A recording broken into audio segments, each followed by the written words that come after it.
following show contains adult content. It's not our intent to offend anyone, but we want to inform you that if you are a child under the age of 18 or get offended easily, this next show may not be for you. The content, opinions, and subject matter of these shows are solely the choice of your show hosts and their guests, and not those of the Entertainment Network or any affiliated stations. Any comments or inquiries should be directed to those show hosts. Thank you for listening.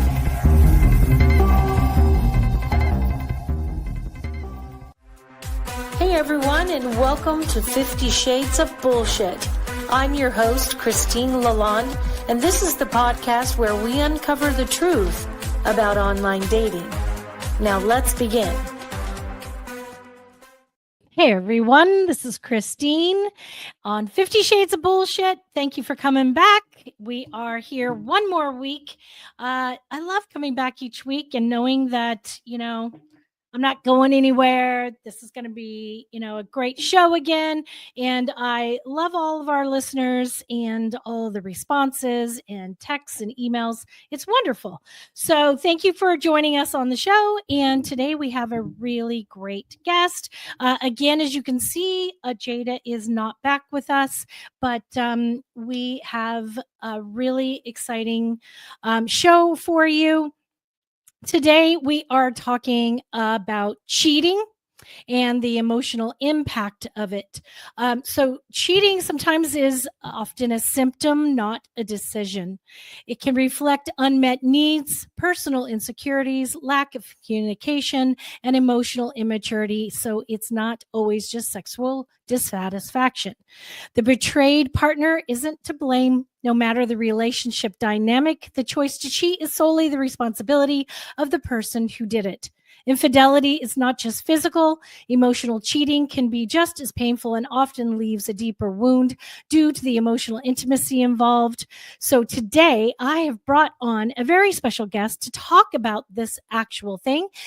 Today, we have breakup coach and podcaster Janice Formichella. So let's invite Janice back because guess what? She just celebrated her birthday. Yeah, I did. And it was great. It was maybe one of my best birthdays ever. My friends rented a huge house out in the mountains for me, and it was great. It was really special. I cried multiple times, and I did. And hopefully this is okay to say on this show.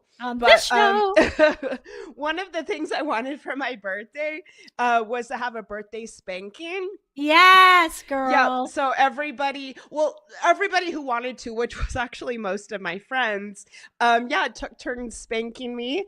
And my partner supervised and said, who would go next and was kind of in charge.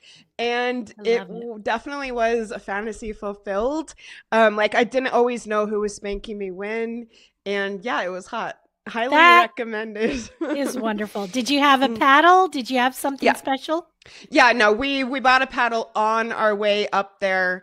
And people, like I said, took turns, and it was fantastic. I'm actually getting a little flushed right now thinking about it. Yeah, no, it was, like I said, I'd wanted this type of experience for a while, and yeah, it was great. I love that for you. Thank you. Not sure how I like a nice solid, wackadoodle on my booty from the person, that I'm, having a intimate relationship with, but I don't know if I would like that. Maybe I'll try it for my birthday. Who knows, next year. Yeah, I'm not sure where the fantasy came from. I mean, I love being spanked, definitely into paddling, and it just came to me one day that I would enjoy this. And yeah, I just keep on having these visions peripherally of people coming up and doing it, and you could hear some of my friends I want to go. And it was so hot. I gotta paint the picture here. Okay. So were you leaned over the armchair, or were you leaning on something and you just couldn't see? Or how was this? We told everybody, we got consent from everybody, and we said, in 30 minutes, Janice is, asked to be spanked for her birthday. And so everybody who's in here at the time, you're consenting to this. Then I went upstairs and I had this really poofy short dress. Mm-hmm. And then everybody was kind of sitting against the sides of the room and on the wall. And yeah, I leaned over an armchair and pulled at my dress. And yeah, I couldn't really see anything that was going on. I could hear some people, but yeah, I couldn't tell really what was. Well, I could feel what was happening, but yeah, I didn't know. Yeah, I couldn't girl. see anything except my partner, who was right there, kind of directing things. Was it like a spank each, or did they all do like some people were going for it. So yeah, no, it wasn't a spank each. It was kind of like as much as you wanted to. I love that. You're hilarious, and I love it for you so much. Well, thank you for sharing that. I love that. Yeah, cheers. I know, cheers. So Janice has 2 podcasts. Her first one is, tell us about the breakup one. All right. I have a podcast network, I like to say. And one of them, the first one, is called Breakups, Broken Hearts, and Moving On. Yep. Which is about all 3 of those things. And my second one is called Sex and the Solo Girl. And with that one, we get into relationships, dating, healthy sexuality, some raunchy stuff, secure attachment, though, as well, open communication, and a little bit of the solo lifestyle, which I'm a part of that community. Great. I love that. Yep. So I just went on Janice's podcast. She just dropped the episode today on breakups, broken hearts, and moving on. Yeah, it was. And I just listened.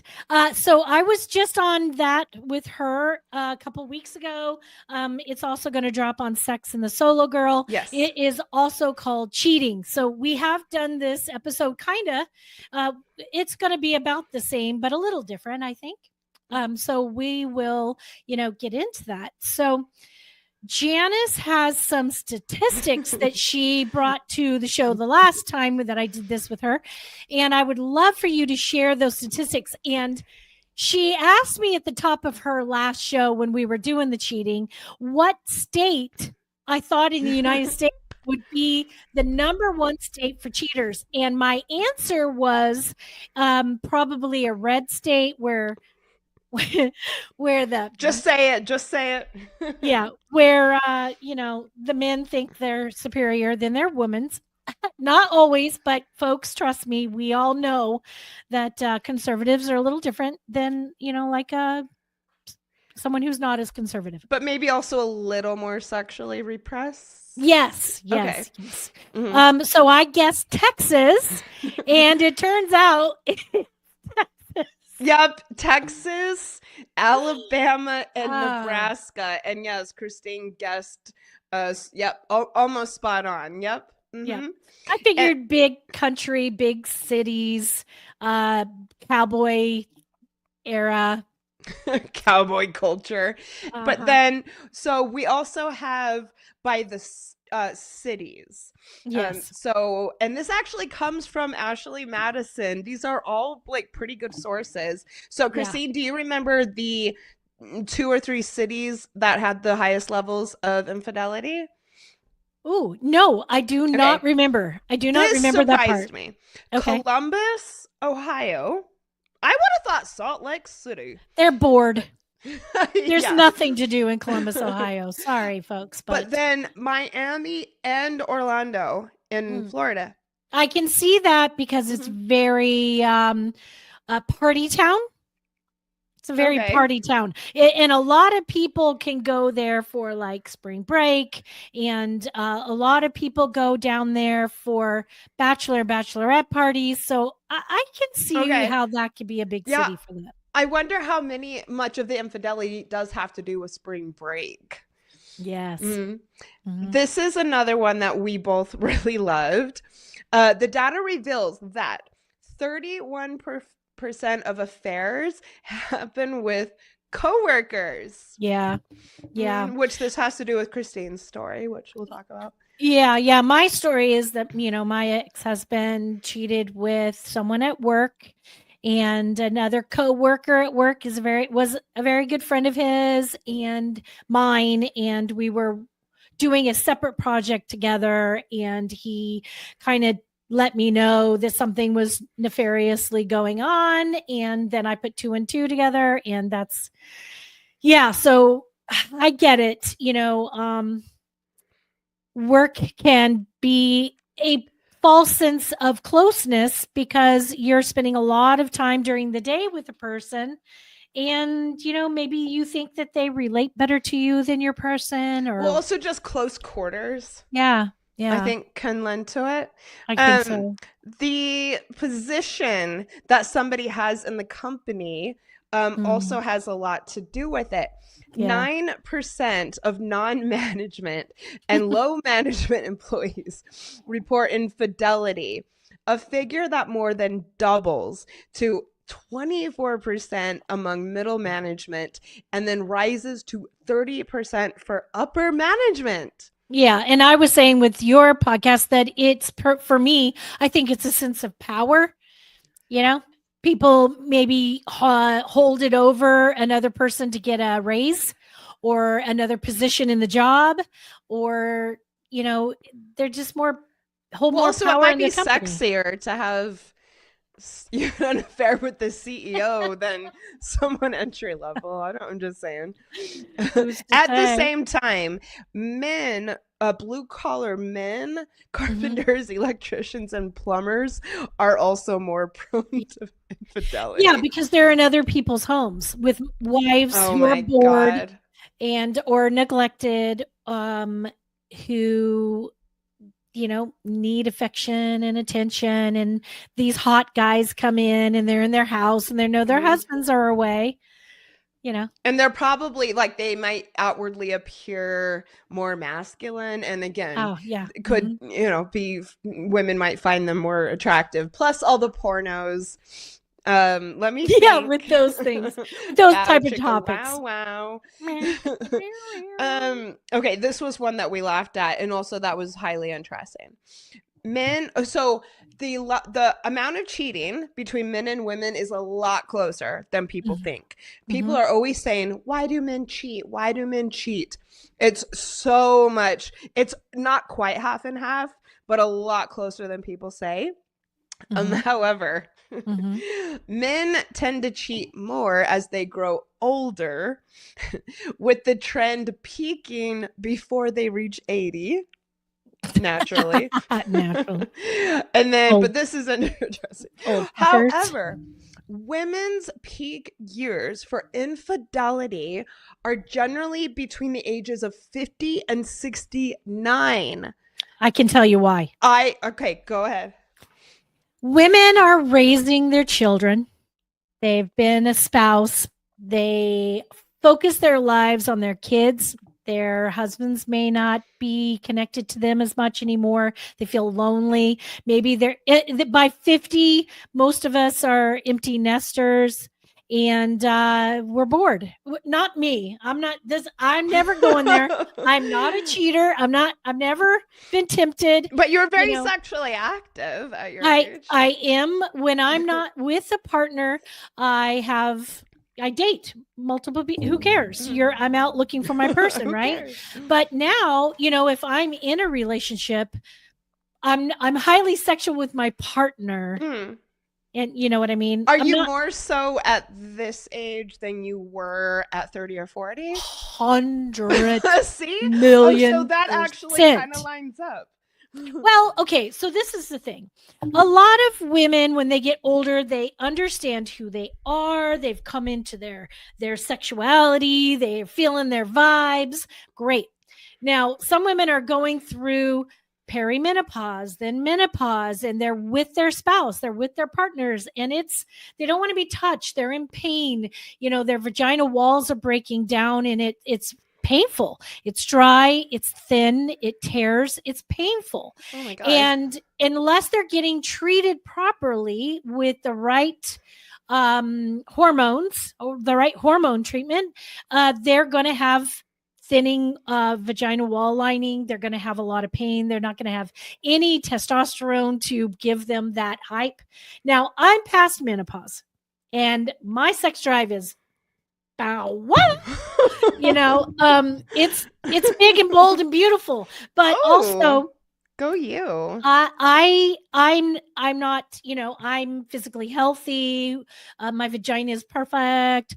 It's not thinned or dried, and I have my hormones that are right. And so, plus I think I have a little bit more testosterone than the other ones. So my drive is very strong.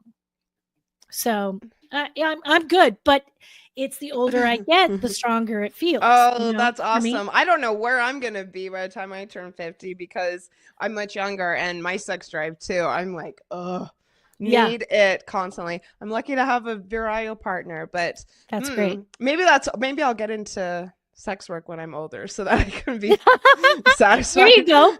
There you go. You never know. Yeah. So that's my opinion on that. Do you have any more statistics? Because I have a couple of things. Well, I just wanted to kind of make this clear. I think we talked about on Breakups, Broken Hearts, and Moving On about like, can you recover from this? Yeah. And there's two things I want to say. 67% of men and 53% of women who cheated on their spouse did so more than once. And if you are thinking of cheating and hoping maybe that your partner is going to leave their spouse or that you have any semblance of a good foundation for a relationship, 1 out of 10 affairs evolve into a committed relationship. So attempt not to kid yourself. Right. Now, I will say that my ex-husband and his person that he cheated with from his work, actually his old work, is that 1%. After we got a divorce, after we separated, he tried to be on his own for a little bit and was not able to be. Wasn't it like 2 months or something? Yeah, it was a couple months. Yeah. And then he wound up, being with her, and that's fine. More power to them. And they wound up together and married and have a child. And that's great for them. It was a blessing in disguise for me because, he was definitely not my person or the right person to be with. I was in a very unhealed place, and that trauma fell into my relationships. And I probably wasn't the best wife, but he wasn't the best husband for me. Evidently. So that didn't work out. It did for them, and I'm happy for them. But this would be the exception to the rule, not the rule. I'm always encouraging people, and a lot of my clients in my breakup coaching business have this in their breakup. Either they cheated or their partner did, I have to say, and it really rarely lasts. It really rarely lasts. And why would it doesn't even make sense that it would work out, but I'll just leave it. Yeah, I think I'm going to go with what you were just about to say is, why would you put yourself in a position to be with a person who's doing with you what you wouldn't want them to do to you? Yep. So, and yeah, there's so many things. Also, if you are going straight from like a marriage to this relationship with this person, I mean, where is your healing? Where is your opportunity for growth? You need to be single in between relationships. There's so much about it that just will not lend to a committed, healthy, long-term relationship. Exactly. Now, I have a couple of things here. I have how to overcome being cheated on, and if you're attracted to someone else who's married, or if you're married, or if you're in a relationship. I don't want to keep on saying married because a lot of people are committed and not married, and marriage is kind of going out of style, which I approve of. So I'm an old school. I have not been remarried for the last 15 years because I did not want to get back in the same kind of relationship that I had been in with my husband. So I decided to take a break, and then I just found one dickhead after another that it wasn't working. And then, as everybody who listens to the show knows that I then went on my healing journey. And since I've been on my healing journey, I hadn't found somebody, that fit within where I wanted to be with that yet. So, I'm a work in progress, so I'm good. But when it's time, when I meet my person, I definitely want to marry him. I definitely do. I love that commitment. That I don't know. I was raised in that kind of culture, and I love it. I also have seen some really fantastic marriages since I left home, and had great examples from other people, and I want that. So, all right. Well, I'm poly and my partner's married, so I'm not sure it's in the cards for me right now, but right. Well, it's not for everybody, and I love that too. So I have how to overcome being cheated on. I have 5 points, and of course, anytime you hear something you want to pop in, please do. Okay. Allow yourself to feel everything, because feeling rage and grief and confusion, it's super normal, and suppressing those emotions delays healing. Yeah. And we talked about anger on my show, and how if you have a bad breakup, that's a very, very healthy part of the grieving process, is allowing yourself to get pissed off about it. And, I mentioned on your show that when I was trying to get over my divorce, I was super fucking angry. And I chose to go to anger management on my own personal level to find actionable things to teach me how to overcome my anger, how to work through it, and how to, make it not so controlling in my life. Yeah. And I applaud you for being willing to share that. Thank you. And for, self-selecting to go through anger management. Yeah. Well, I felt that traditional therapy wasn't working for me, because my husband was in therapy, and we had talked about this too, that my husband was in therapy, and he invited me to come to his therapy appointments to do group counseling, and it was a disaster. Both him and his therapist really just came at me, and I was like, what the fuck? He's the one being the asshole, and and cheating and shit, and yet she's like jumping down my fucking throat. We tried a different therapist, and by then I was just done. So it did not work. So. And we're going to do an episode on bad couples therapy. Experiences. So please get in touch if you're interested. Yeah, exactly. Number 2, the second one I have is avoid what did I do wrong spiral. Because you want to focus on their actions, not your perceived inadequacies, because their betrayal definitely doesn't define someone's worth. And mindfulness is really important when you're going through a bad breakup, and not preventing yourself from having the spiraling, cycling thoughts. That's also a part of, breakup brain, and something maybe to be worked through, but it's also crazy making. So get some support around that as well. Yes. Because you can really let that shit eat you up. So we don't want that for you. Set firm boundaries, and setting firm boundaries in the beginning of a relationship is so much more important. But when you get yourself in a situation that you find that you've been cheated on, set firm boundaries, whether it's no contact, time apart, ending the relationship, but you want to define what you need to feel safe and to start healing. Yep. I'm all about the no contact. And I think also if somebody cheats on somebody else, they might feel inclined to try and look after them emotionally, which I have seen. If that creates space, this person is not the one you want looking out for you right now. Exactly. Now, this is the thing. When you get a divorce and you have children, okay, or you break up with somebody and you have children together, it's hard to go no contact. So I'm hearing a lot of things in my head. I can feel people listening to this going, how can I go no contact? I have children. But this is the thing.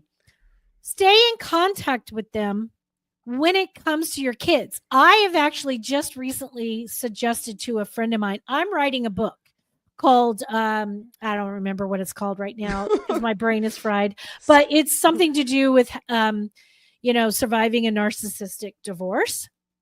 And one of the things I suggested to her was get a burner phone for all texts and messages for the ex. Yeah. And also I have a list of things as well because of my breakup coaching clients. Yeah. And also you can keep things mostly to email. Yes. And you want to keep everything in writing. Try not to talk unless you absolutely have to. And do not talk about your relationship or anything that has to do with you or him or her privately. You want to stick to the kids only. And you want to have as much documentation as possible when you are communicating with somebody with children, because that's going to go real sour real fast. Unless you got somebody who, is just understanding and connects to you in a good way, that's great. But it's tough. It gets a dirty. narcissist or somebody who's cheated is probably not going to have the emotional intelligence that you need to like really effectively and healthily co-parent. Absolutely. Okay. Next one is seek support. Therapy, support groups, anger management, even close friends can offer clarity and keep you from internalizing blame, because internalizing blame is just going to eat you the fuck up. And it's not the person who's being cheated on's fault. It really has nothing to do with you. And you know what? If your partner wants to blame you by saying, well, you weren't intimate with me anymore, or you weren't this, or you weren't that, well, where was the relationship in that communication to come back together to say, hey, something's not working. What do we do? Instead, your fucking ass went off and chose to connect with somebody else. It's just really a horrible there's thing so to much to be said about that. I mean, there's so many ways to come back together as a couple. There's also the option of saying, this isn't working anymore. We're empty nesters. We have the opportunity to each have our own lives. Lots of other ways. Plus, we also talked about, whether or not you should even bring it up, but maybe that's not here nor I there. definitely think communicating is better. One person thinking they're getting over on another person is not great, and it's going to be resentfulness happening soon.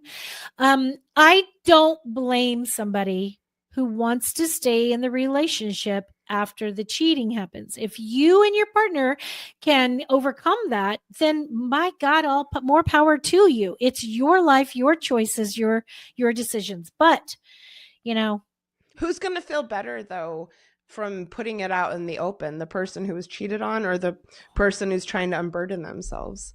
I think this is more complicated. Personally, it's very complicated.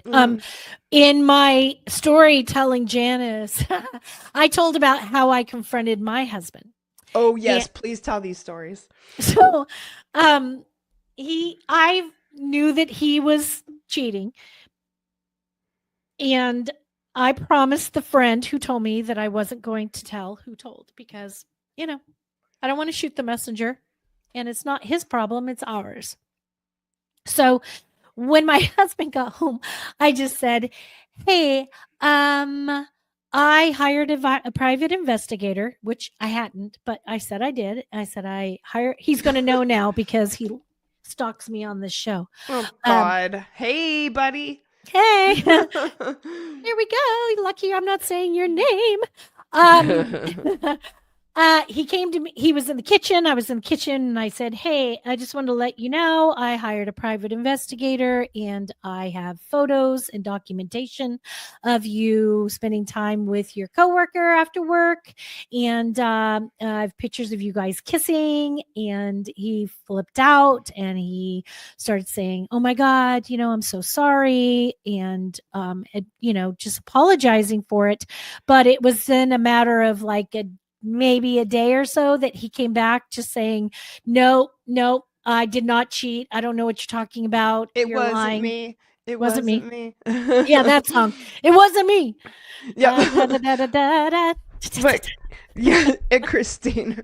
But one of the reasons that you said on my show that it was really the end was it was not the first time that he had done something super sketchy as fuck. And you had another story of catching him in the act from like years earlier. That was also pretty badass. He was sketchy in the beginning of our relationship when we were in it for about a year and a half, maybe. Okay. And he moved into my place. He left his apartment, moved into my place, and he was using my desktop computer. And he had sent an email to somebody and he had left the fucking email open. And while I was on my computer looking at, oh my God, monologues for the acting class that I was in, I saw the notification that the email did not go, and I thought it was in my email. So I clicked on it and I opened it and I was like, why did this not go? And who is this to? And what is this about? And then I saw the email, and it was from my ex-husband, who was my boyfriend at the time, who moved in with me, to another girl that he had casually met opening a door for her. She smiled at him and he proceeded to get her email from her and then tell her that she was the most beautiful thing, the most beautiful eyes, the greatest smile, all of the same shit he said to me when he was wooing me. And when he got home, what I said was, hey, I found a monologue. And this is normal for us. I said, I found a monologue. I want to know what your thoughts are. I'm going to read it to you. You tell me if you think it works. And I said, so it's called, and by the way, the monologue that I was going to be doing was called Betrayal. And it was from a play. It had nothing to do with what I was about to read. And what I did is open the email and started reading the email to him titled Betrayed. And you should have seen his face when I read that to him. He was like, I'm sorry. She read the email to him. That is so cool. I loved it. But, in the past, he had not cheated on me as far as I know.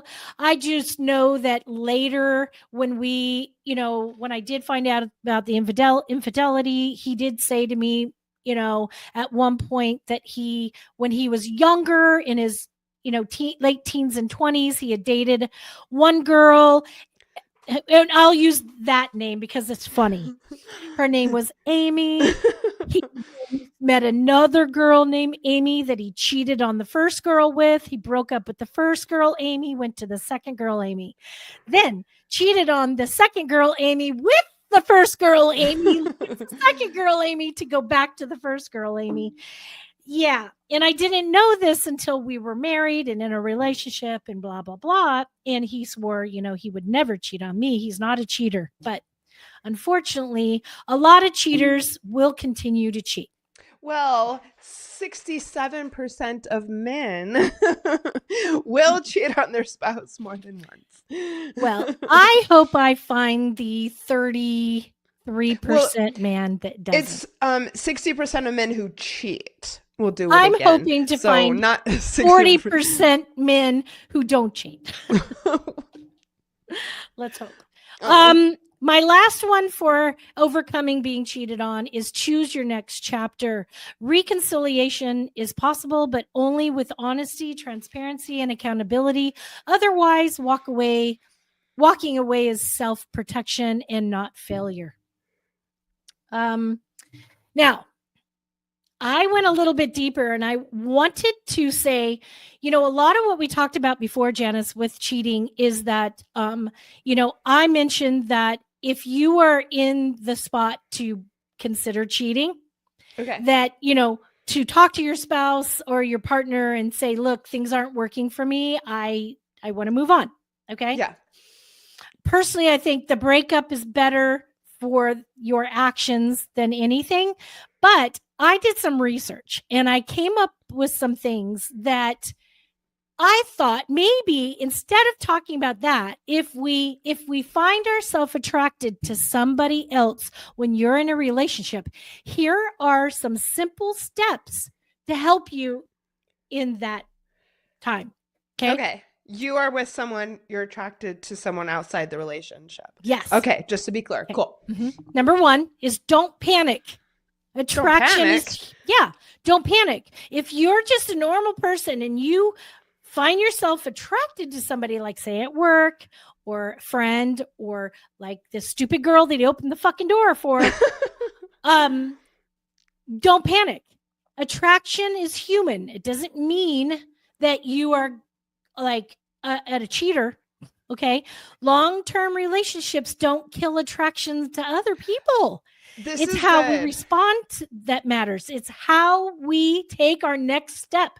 Do we respond to a person that's smiling at us and flirting at us? Do we take that another step? No. Understanding that attraction is human, you don't have to necessarily act upon it. Or have some sort of crisis about your relationship. Something that I didn't go to in the show, but I wanted to, is pop culture depictions of infidelity. And that is one thing that they do show a lot, is someone in a long-term relationship becomes attracted to someone else. And they're like, what does this mean? I don't know how to handle this. Maybe my relationship is in trouble. And yeah, sometimes they act upon it, or just sit there dwelling on it. And rather than just, oh, that was interesting, he's hot, and we had a good conversation.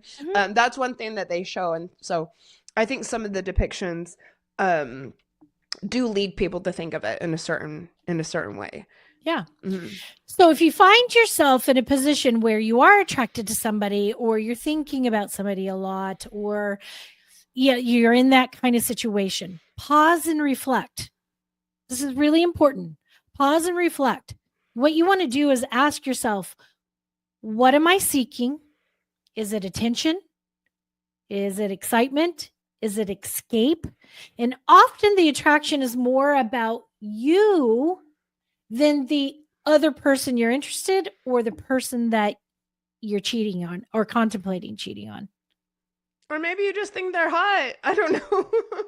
Right. But what I'm saying is that if you find yourself attracted to a coworker, or find yourself attracted to a person that you are like thinking, oh my God, could I cheat with this person? Oh, like taking the next step. Okay. Yes. It's like stop and reflect. That we're past the just being attracted to somebody. We're talking about contemplating something. Acting upon it. Yes, it's figuring out, what are you working for? Are you wanting attention, excitement, escape?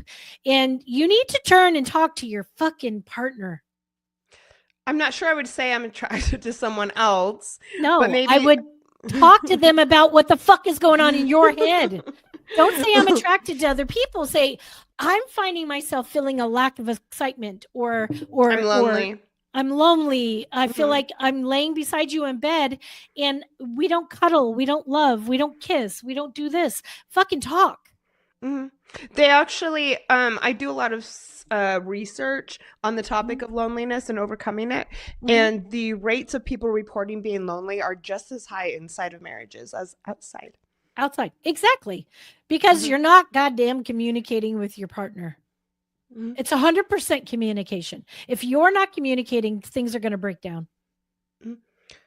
And they might still, but you could try. Right. I mean, look, some relationships run their course. I believe that strongly. Yes, I do too. Yes, I do too. Here's the next one. Double down on your relationship. Instead of fantasizing, like, reinvent that energy into your current partner. Plan a fucking date. Share a secret. Try something new. But got to double down on your relationship before you give up on it. This is where I think the love languages came into play in the very beginning. Because it was an attempt, Gary Hendricks, to help married people repair things. And so that would be a place to start to learn about that, and then to execute it. Yeah, that's great. And the last one I have for that is be honest with yourself. If you're regularly drawn to others, you may be emotionally disconnected or out of alignment with your partner. And that's worth exploring before betrayal begins. So that's my take on that. I also have how to avoid cheating. I have communicate with your needs before acting on impulses. Because resentments and dissatisfaction can fester. So speaking up early and often about it. If it doesn't change, then you got a problem within the relationship, in that relationship before you move on. Be real about your relationship's weaknesses or weak spots. Ignoring problems can increase vulnerability to temptation. Limit situations that tempt you. like that harmless DM or the late night drink or the hotel hangout with someone you're attracted to. Right. Yep. Mm-hmm. Setting clear personal boundaries is really, really important on that. Yes. Respect your partner even when they're not around. If you wouldn't say it with them in the mother effing room, don't do it. Don't do it. Period. Fucking some chick is hitting on you in the coffee line and you look smoking that day and they're like hitting on you. Smile, say thank you, and say move on. If they ask for your number or try to start a conversation, just say, thank you for the conversation. I am married. Thank you for the conversation. But I'm in a committed relationship, but thank you. Goodbye. Remember that there's a cost. Before cheating, think of what you'd lose. Trust, intimacy, connection, maybe someone who truly loves you, maybe half of your goddamn your 401k and the half of your income for the rest of your life, seeing your kids on fucking visitation days. Yeah, really think about that shit before you do it. Also some self-respect, perhaps. Some self-loathing. Self-loathing. And if you have children, this is going to make a mark on possibly the rest of your life. It's going to make a mark on the rest of your life. And it actually you might get some kind of satisfaction out of it. Maybe you don't. Who knows? But the people who are going to suffer the most are the people who love you. Mm-hmm. That's your partner, your children, your families. This is not just going to affect you. It affects your fucking parents because of communication with your spouse. It affects your spouse's parents. There are family gatherings. There are, friends, mutual friends. I lost every single one of my friends when I got a divorce. Because all of my girlfriends that were my girlfriends before I got married, I introduced them to my husband's friends and they became partners. I lost them to that relationship. I lost my female friends that were partnered with his friends. Sorry to interrupt, but this whole thing about 31% of people are doing it at work, you could cost yourself professionally as well.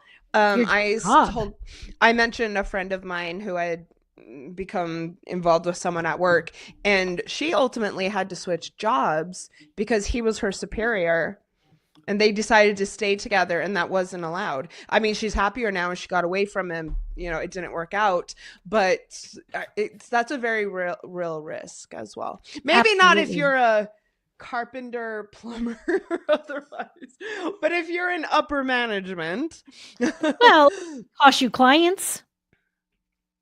Yep. It could cost you, a husband coming at you or a wife coming at you. There's no going back, really. No. That's a line that's not the best choice for somebody. There's so many consequences. I'm not saying. I know that I actually know people who are in dead-end relationships who are staying for the kids. They live in separate bedrooms, separate rooms, have separate lives, but are still together for the kids. I've seen it. I've seen it a lot. And there are a lot of men out there and a lot of women out there, seeking comfort in the arms of somebody else because of that. And I don't blame you for that. I don't blame people for being human. What I do say is that just be aware that hurting other people is a big, big deal. And maybe that isn't who you are. And if it is who you are, why are you in a relationship in the first fucking place? We talked in the show, about cases that are understandable. Yeah. Because a divorce is so messy and painful and long and ugh. Yeah. And you might still have some camaraderie with your spouse and just feel stuck. And it doesn't make it right. But we talked about the big gray area. Personally, I say, maybe talk to your spouse about opening the relationship up. Yeah. That's not a bad choice. Maybe sit them down and say, look, I'm suffering. I don't know what to do. I don't know if we can save this. I don't want to leave you. I love you. I love our children. I love our life. I want to stay together. But is there maybe some way we can either get help? And if we can't, and you don't want a divorce either, maybe we can open the relationship. You never know. Yeah. There's sex counselors. There's sexy retreats you can go on. Yep. There are a lot of options. Yeah. Lots of coaches who do this type of thing. I mean, give it a go if you still have a friendship and a certain level of intimacy. Yeah, see what you can do. Yeah. And it's going to take a lot of intention and being really progressive about it. But it takes who a lot knows? of... You might end up even closer than you were before. You may re-find your partner. You may re-find your spark. I mean, you married this person for a reason. If there's something that is driving you away from your partner, then maybe look at you. Look at you. What's going on in your head? What's going on in your life? What are you, not bringing to the table? Maybe ask your spouse or your partner, what are you lacking? What are you missing? What haven't I done for you lately? Yeah. Find out maybe if they're feeling the same way. Yeah, and that is hard to get to the point where you decide to end it or decide to leave it. I mean, I left my marriage, and by the time I got to that point, I was so worn down and so distraught and depressed. So it's a really big step. But getting to the point and then creating an action plan, that's an option as well. If it's not working anymore, it's not working. I agree. I pull a lot of cards at the end of the shows these days, like a collective reading. Okay. And I brought my angel cards today, and I pulled one, and I find it interesting that it's this card. It's happiness is in your hands card. And you can choose to be happy now. People don't realize, they think that other people are the ones causing and affecting. And really, it's you. It's inside you. If you choose happiness, happiness will follow. If you choose to stay miserable and in a situation that's not good for you, well, guess what's going to happen? Take the power also into your own hands. Be intentional. Things don't just happen. Now, when my husband and I, when I found out about everything, he moved into our back house. He stayed there about 3 or 4 months. I could tell he was not in it to win it because he ignored me. He wasn't part of the family really anymore. He didn't pay bills anymore. And, I knew it was going downhill. Now, he had set a date to move out so that we could work on it. But I knew the minute he moved out that it was never going to work. So I made that choice to move forward with the divorce. So, it's okay to make those choices, to choose yourself, to choose your peace, to choose your happiness. And if anybody is going through the situation, you want any help, please reach out to us. We're happy to help you. Janice can help you as a coach. I can help you with advice from somebody who's been there. Hopefully I'll have my book ready soon. We'll see. We'll see. And, we're here for you. We're a support system. I have lots of counselors and therapists that is in our back pockets that we can guide you with. But just remember, if you're out there going to, you think that just fucking around is going to be okay, the casualties of that war is going to be bad. So. Agreed. Yeah. And I have helped coach a lot of people through this. So. Yeah. Feel free to reach out. I agree. So what's up next for you, Janice? What's up next for me? Like tonight? No, tonight, tomorrow, life. Well, I'm very focused on sex and the solo girl. And excited about that. I have a brand new website, JaniceFormichella.com, that I just announced last week. I'm in a good relationship that is taking a lot of work, but I'm definitely takes work sometimes. Willing to do. Yes, it does. And I'm going off to watch the Nuggets game because we're in the semifinals. Yay, good for you guys. Yeah, I'm super excited about that. Go Nuggets. I don't care as much about basketball, but I really deeply care about hockey. Hockey, you're a hockey girl. Yep, I know. And the LA Kings, they choked this year, unfortunately. But I love hockey, so I wish it was still going on. I'd love to go see a game again. Well, thank you for having me. This was a lot of fun. And everyone go JaniceFormichella.com and check out Sex and the Solo Girl. We have some really fun episodes. Yeah, they do. It's really fun. If you're going through a breakup or struggling, listen to Broken Hearts. Yeah, breakups, broken hearts, and moving on. And also, I would love to help. This is totally something that you can overcome. Yeah, absolutely. Thank you, everyone who comes and listens to us every week. We love having you here. And just remember, same time, same place next week. And until then, let's keep this shit real. Bye. If you enjoyed this episode, please share with your friends, like and follow us on Instagram at 50 Shades of _bullshit and Facebook at 50 Shades of Bullshit. Thanks so much for listening, and we really hope to see you again next week.